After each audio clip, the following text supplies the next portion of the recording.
Hello, hello, all the internet users hiding out there behind your web browsers. It's me, Paul, back again in my studio, Warsaw, Poland, enjoying a nice yet windy Saturday. And you know what? It's not only an atmospheric turbulence for me today, I would say, because Faceplant 2 by Kilohertz is out. And well, why is the turbulence for me? It's a great news actually. Yes, it is, but you know what?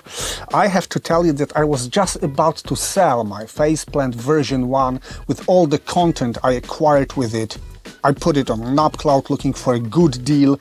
And now Faceplant version 2 is out, it's discounted. Also, most of the snap-ins can be grabbed for free and, well, it stopped looking like a cool deal for anybody, also for me. Plus, there are some new functionalities. I also discovered something I didn't know about Faceplant at all. So you know what? I'm gonna give it a second chance. And before I decide to sell it, I'm gonna take a look into version 2 to see what's there. Let's go for it.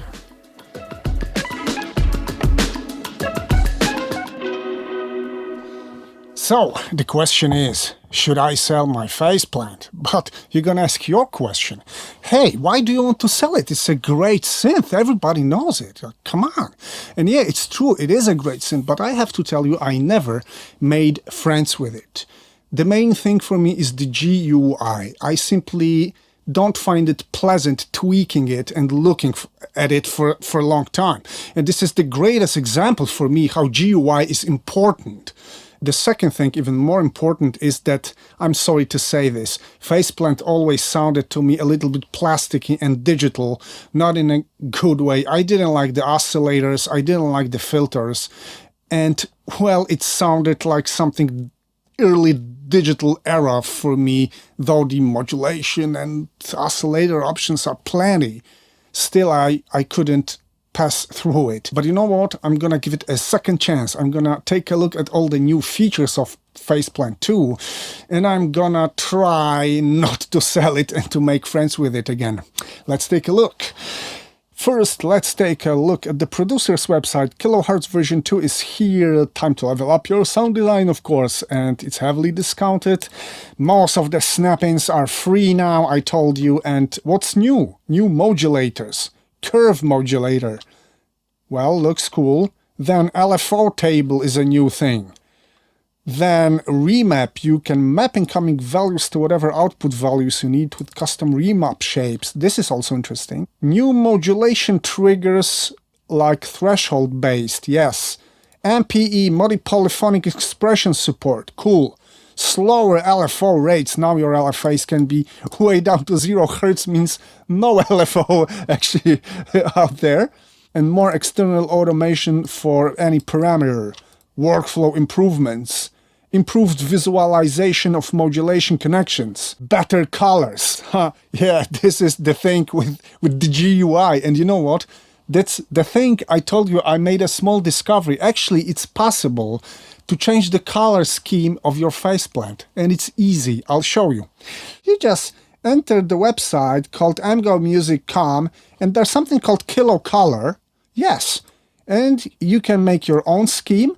You can choose from the schemes that are there. Kind of cool, right? Then you save the file.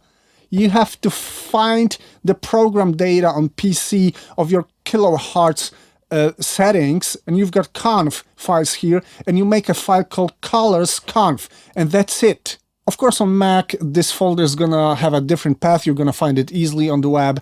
And now let's open our fresh new Nuendo project with our Faceplant. This is how it looks. This is my custom color scheme. And really, believe me, it makes it easier for me to work with it at once. I don't know why.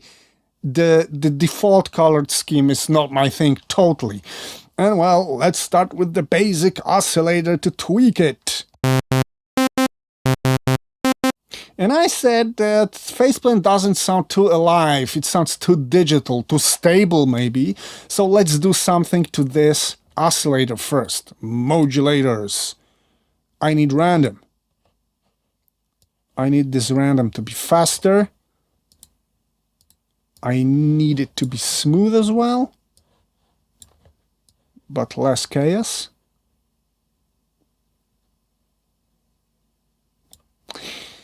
And,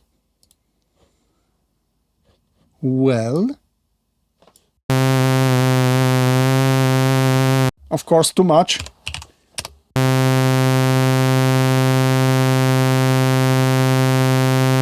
Kind of helps, maybe.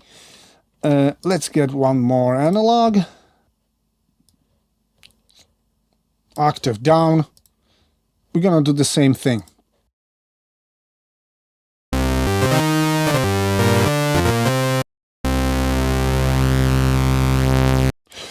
Filter. One more thing I didn't really always like with faceplant. I never was a fan of this, but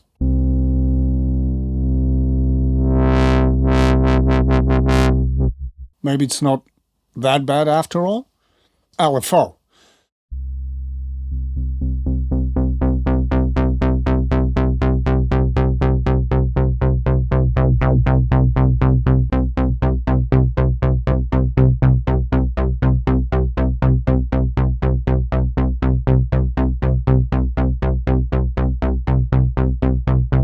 This is kind of a basic sound, something I'd like to start with, and now I would like to try some of the new functions that are there. And I've even got a list of them here. Yes, this curve modulator, a new thing. Well, it's not a real breakthrough or something extremely innovative, but it's good to have it here, of course. How do I change slopes? Can I? Yes, that's it. Yes, I can snap to grid, which is cool.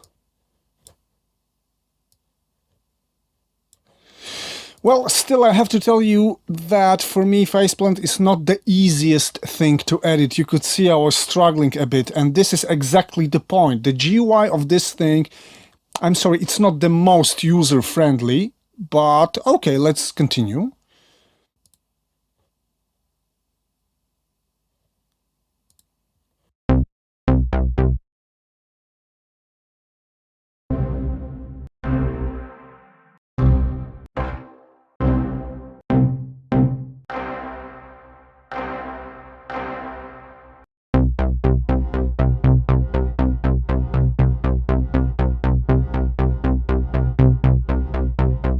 This sound starts sounding interesting, I have to admit.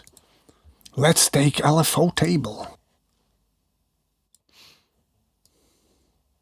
Ha!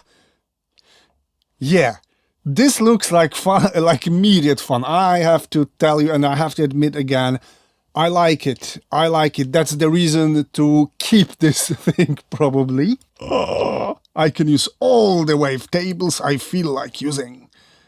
And this is crazy. Oh, this is totally crazy. And you know what? I'm gonna do more. I'm gonna put an envelope to control this table.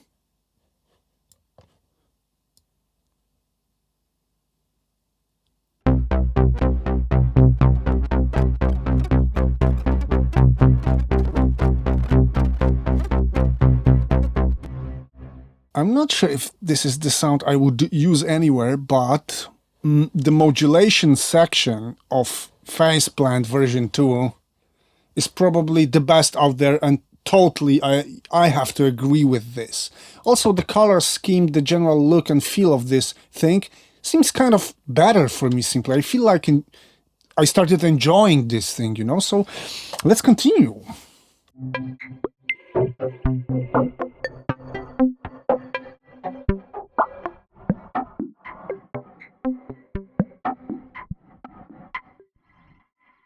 Nice.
Guys, this is the least talkative video of me because I have to tell you, I really got into it. I discovered this thing anew and I enjoyed it. I actually enjoyed my faceplant for the very first time. This is maybe the color scheme, maybe the GUI, maybe the new functions, but you know what? I'm gonna seriously reconsider selling this thing. And no, I haven't been paid a penny by Kilohertz. They don't know I'm making this review. This is really independent. Let's sum the things up. Summing the things up. Well, should I be ashamed that I wanted to sell this synth and I was too lazy to discover a little bit more of it? Well, probably yes, but maybe not, because simply the time has come for me to simply take a deeper look into it. Maybe I needed a new GUI, maybe I needed some new functions, maybe simply it's just like this sometimes. But you know what? I'm surely not going to sell this synth. It's too powerful, it's too deep, and the sound of it is not as bad as I thought. Maybe this is also the matter of some presets you're getting with it. The presets of Faceplant are not the best I've heard, I have to tell you. But that does not mean that this is not a really serious and great synth, and now I have finally experienced a bit of it. So yeah, I do recommend Faceplant, and if you've got one, don't sell it. Hope to see you next time, very soon. Bye guys.